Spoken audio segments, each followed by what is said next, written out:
Jorge Tayana, eres diputado nacional por Unión por la Patria, por la provincia de Buenos Aires. Gracias, Jorge, por estar del otro lado. Aquí estoy junto con mi compañera Diana Holguín en Tres en Una y quien te habla, Charo Álvarez.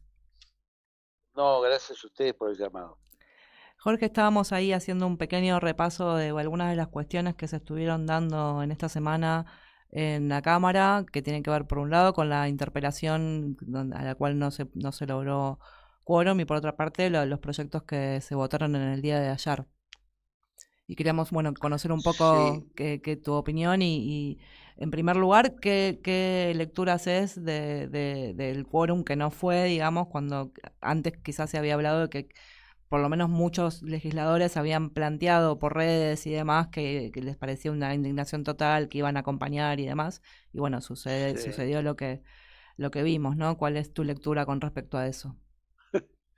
Bueno, la primera cosa en común de las tres, o sea, de la citación de la convocatoria del martes, que falló porque no alcanzamos el quórum, Ujú.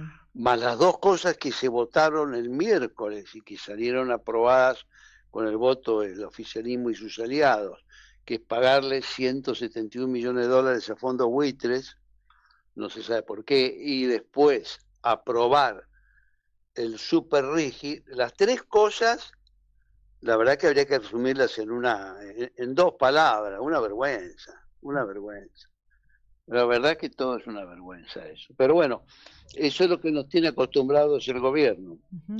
Este, si habláramos de lo primero, de lo de Adorni, lo mismo pasó hoy, ¿no? También hicieron fallar el encuentro en el Senado. Es decir, Sí. el gobierno, comprando voluntades de una u otra manera, Ujú.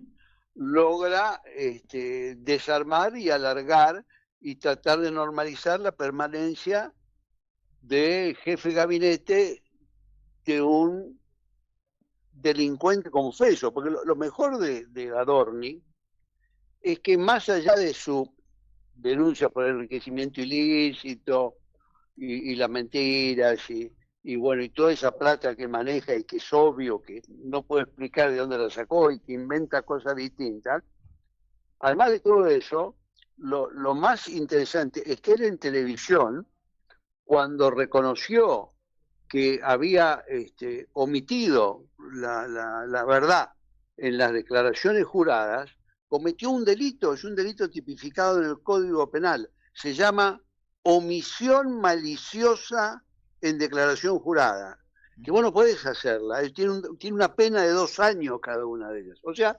el gobierno está contento porque tiene de jefe de gabinete a un delincuente confeso, más allá de la denuncia y las cosas más serias que son otros, eso es una vergüenza y el presidente lo protege. ¿Por qué lo protege? Bueno, porque tendrá complicidades con él, si no, no es difícil explicar. Es difícil explicar otro argumento, pero esa es la realidad que tenemos hoy.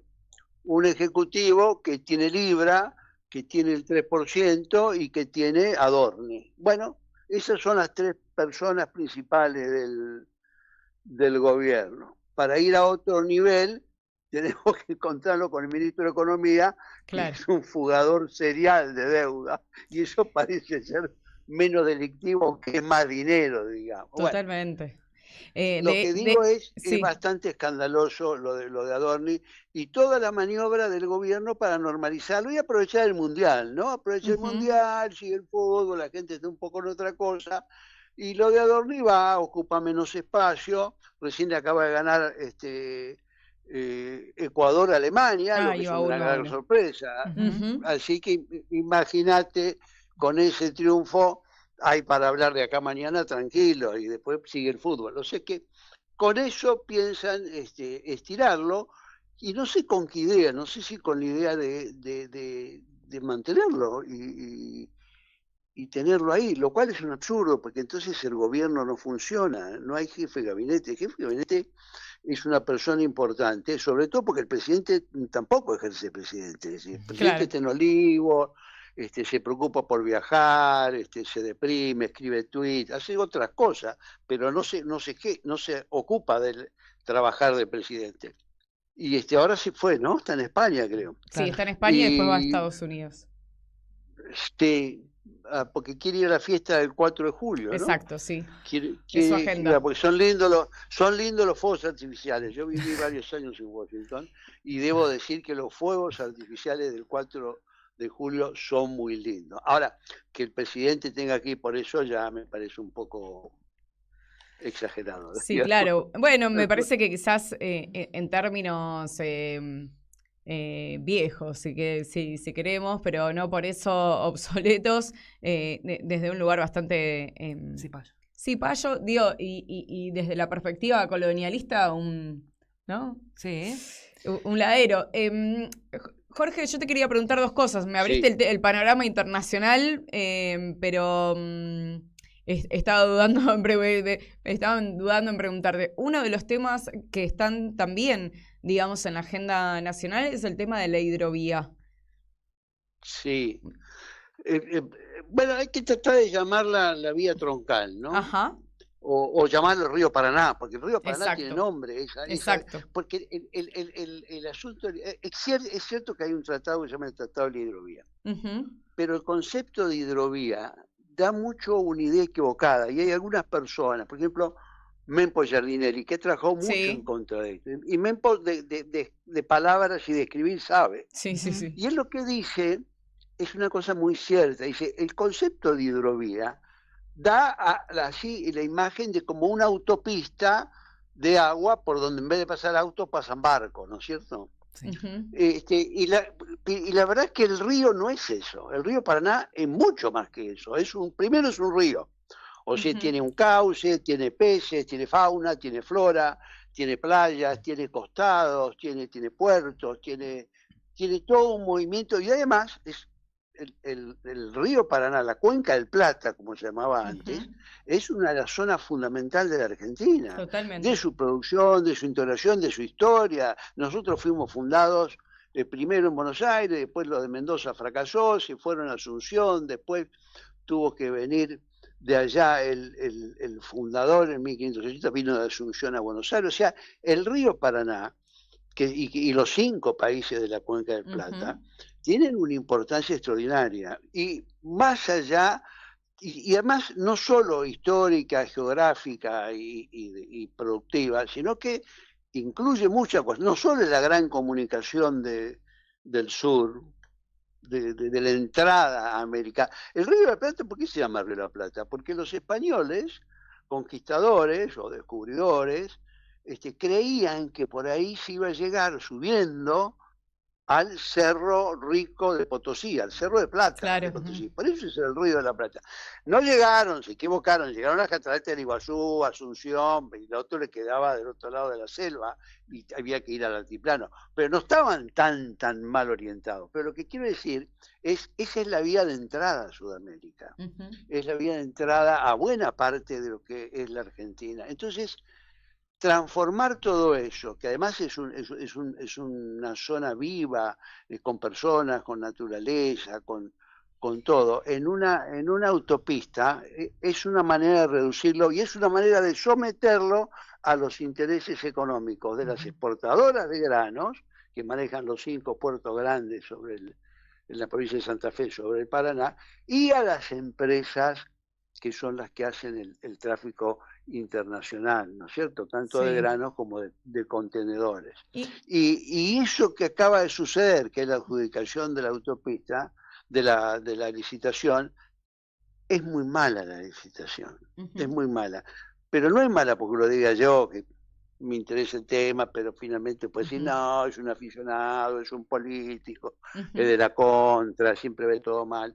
No, lo dice la PIA. PIA es la Procuración de Investigaciones Administrativas, que es una fiscalía, es un fiscal importante, federal, que se ocupa de la corrupción. Y el señor de la PIA ha hecho, primero volteó ya el año pasado una primera licitación diciendo, miren, esto no va ni para atrás ni para adelante, está muy mal hecha. Y ahora hizo una serie de observaciones que no llevaron a la suspensión, a que se suspendiera, pero dice unas cosas muy horribles sobre cómo se encaró el proceso de licitación. ¿Qué quiere decir horribles? Bueno, primero, no tiene lo básico, que es un estudio amplio, sucesivo y completo de impacto ambiental.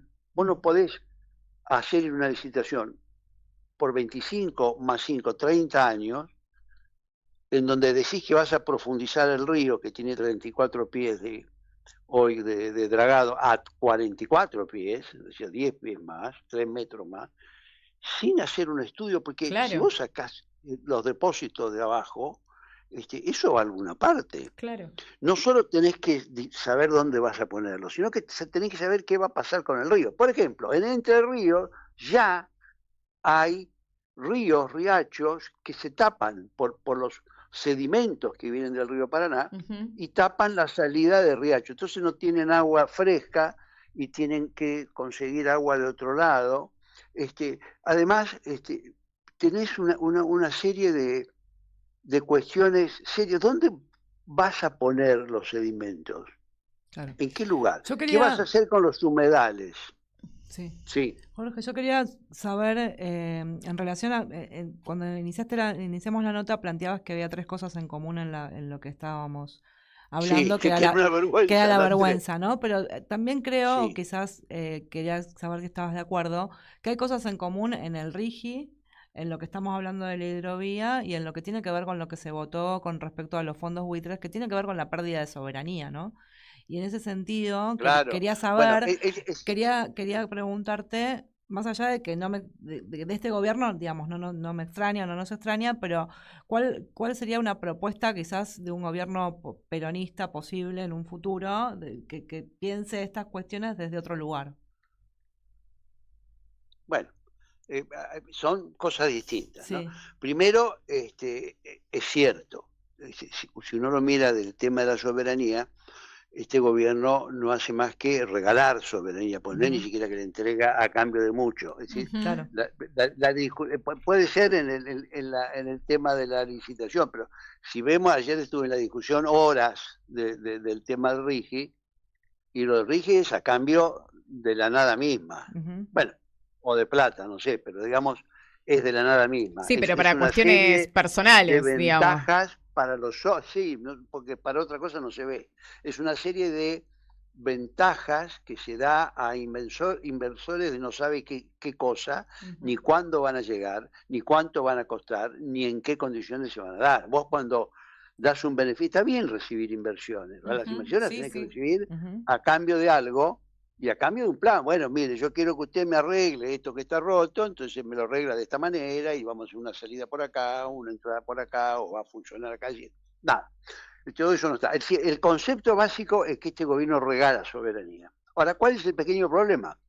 El pequeño problema es que en el siglo XXI y en países de nivel medio como la Argentina, que tienen un cierto nivel de desarrollo, pero no son países, obviamente no es un país desarrollado y tiene problemas estructurales grandes, y tiene atrasos tecnológicos también grandes, y tiene desigualdades muy grandes. Este, en este siglo XXI, el concepto de soberanía es un concepto muy importante, más importante que en otras épocas. ¿Por qué? Porque tenemos un mundo que está cambiando mucho Ujú. tecnológicamente, pero esas transformaciones tecnológicas están produciendo también cambios sociopolíticos y cambios en las esferas de influencia y de poder de los países. Ya no Totalmente. tenemos un mundo unipolar que quedó después de la Guerra Fría. No, Ujú. después de la Guerra Fría quedó un ganador, Estados Unidos, bueno, y dominó, hizo reuniones por todos lados en el sistema de Naciones Unidas, el mundo, Fujiyama decía que Era el se había fin del acabado la mundo. historia, Sí, el fin de la historia, el fin de la sí, historia fin de la porque historia. iba a haber democracia y desarrollo para siempre y ninguna novedad, punto, se acabó todo. Bueno, no ha sido así. Y esa hegemonía y ese mundo unipolar de Estados Unidos se acabó, por lo menos podemos decir, a partir de la crisis financiera del 2008. Ese es un indicador Ujú. importante, aunque como todas estas cosas son largas. Hay que acordarse que Inglaterra dejó de ser la primera potencia mundial al finalizar la Primera Guerra y ya pasaron más de 100 años y nosotros todavía la Malvinas nos la deben, como diría Ujú. Macri, ¿no? Sí.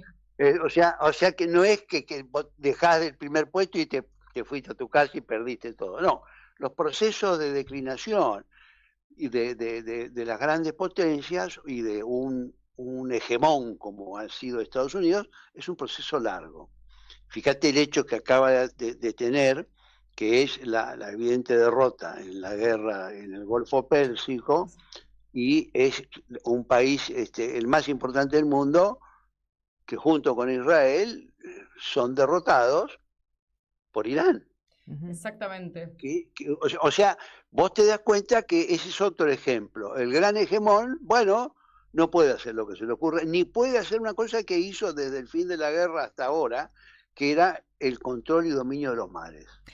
Que es un tema no menor. Sí. El dominio de los mares es lo que garantiza el comercio mundial. Claro, que en algún momento lo dice Inglaterra. Ahí me da ya curiosidad, sí. Si querés esta última pregunta, pero me da curiosidad saber si ves que el Estado de Israel tiene esta pretensión, ¿no? Sumando en alianza, digamos, con Estados Unidos, pero en esto de ser un hegemón, o al menos uno de ellos, en esta nueva reconfiguración geopolítica. Yo no sé si el Estado de Israel, Netanyahu, seguro, es un gobierno particular, ¿no? Es un señor que tiene que seguir en el gobierno porque si no va preso por ladrón, ¿no?